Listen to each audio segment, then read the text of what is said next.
Find the centre of mass of a triangular lamina. चलिए, triangular lamina दे रखा है, हमें उसका सेंटर ऑफ मास निकालना है। जैसे कि मान लीजिए ये अपनी कोई ट्राइंगुलर लेमिना है। चलिए, इसका सेंटर ऑफ मास कहां होगा?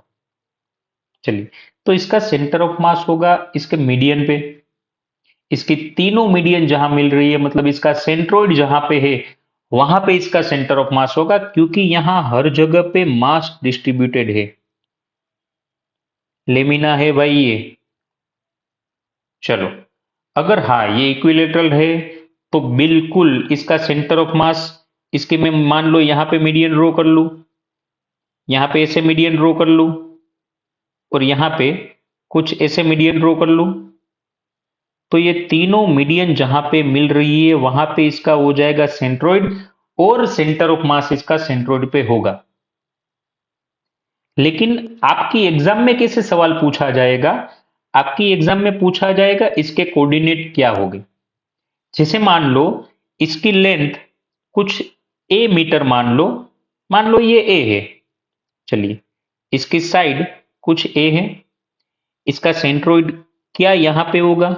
हाँ, वैसे इसका एक्स कोऑर्डिनेट तो हमें आराम से मिल जाएगा, इसका एक्स कोऑर्डिनेट हो जाएगा, अगर ये साइड ए है तो इसका एक्स कोऑर्डिनेट क्या, इसका हाफ हो जाएगा, तो इसका x coordinate centre of mass का तो वैसे भी मुझे मिल जाएगा a/2।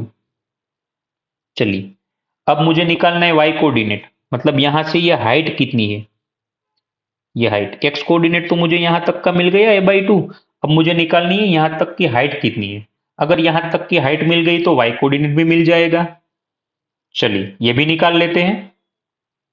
तो आप अगर जरा ध्यान से देखो तो ये एंगल 60 है, तो क्या मैं इसके बीच में से लाइन खींच लूं तो क्या ये एंगल इसका आधा हो जाएगा 30 डिग्री? जी हाँ, बिल्कुल 30 डिग्री हो जाएगा। अब मुझे ये अपोजिट चाहिए, और एडजेसेंट है मेरे पास a/2। जरा ध्यान से देखो,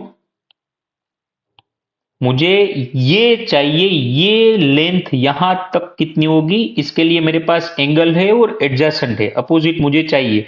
तो क्या मैं tan 30 ले सकता हूं? जी बिल्कुल ले सकता हूं। tan 30 ले लीजिए।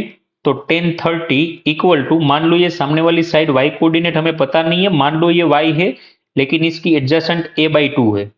वैसे भी tan 30 हो जाएगा 1/√3, a/2 को सामने भेज दो तो ये हो जाएगा कुछ a/2 इंटू 1/√3। तो y कोऑर्डिनेट कुछ ऐसा मिलेगा, y coordinate equal to a/2√3। तो इसका x कोऑर्डिनेट तो हमें वैसे भी मिल गया था, y कोऑर्डिनेट कुछ ऐसा मिला a/2√3।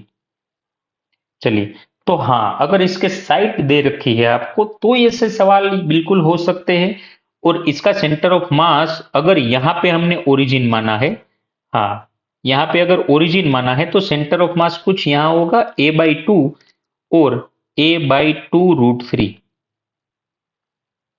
Thank you.